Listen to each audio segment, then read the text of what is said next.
ইসরায়েলের সাবেক ফুটবল তারকা এবং ইংলিশ ক্লাব লিভারপুলের কিংবদন্তি মিডফিল্ডার ইয়োসি বেনাউনের বাড়িতে ভয়াবহ গ্রেনেড হামলার ঘটনা ঘটেছে।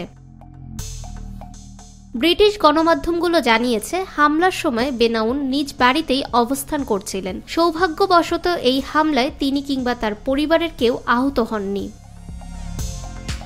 পুলিশ সূত্রে জানা গেছে, এক অজ্ঞাত হামলাকারী মোটরসাইকেল যোগে এসে বেনাউনের বাড়ির প্রধান ফটকে গিয়ে একটি গ্রেনেড ছুড়ে দেয় এবং মুহূর্তের মধ্যে ঘটনাস্থল ত্যাগ করে। রাত আনুমানিক 11টার দিকে বিস্ফোরণের ফলে বাড়ির কিছু অংশ ক্ষতিগ্রস্ত হয়, তবে অগ্নি নির্বাপক কর্মীরা দ্রুত ঘটনাস্থলে পৌঁছে আগুন নিয়ন্ত্রণে আনেন। এ বিষয়ে তৎক্ষণাৎ প্রতিক্রিয়া জানিয়ে ইয়োসি বেনাউন বলেন, আমি শুরুতে ভেবেছিলাম এটা কোনো গ্যাস লিক করে বিস্ফোরণ হয়েছে, তাই ফায়ার সার্ভিসে ফোন করি। পরে পুলিশ এসে জানায় এটি একটি গ্রেনেড হামলা ছিল।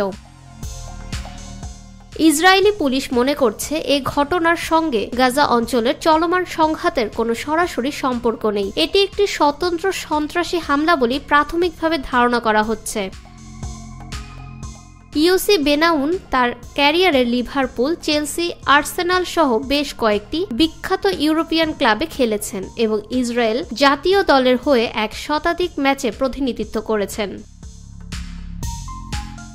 ফাহমিদা বিনতে আনোয়ার, নিরপেক্ষ নিউজ ডেস্ক, ঢাকা।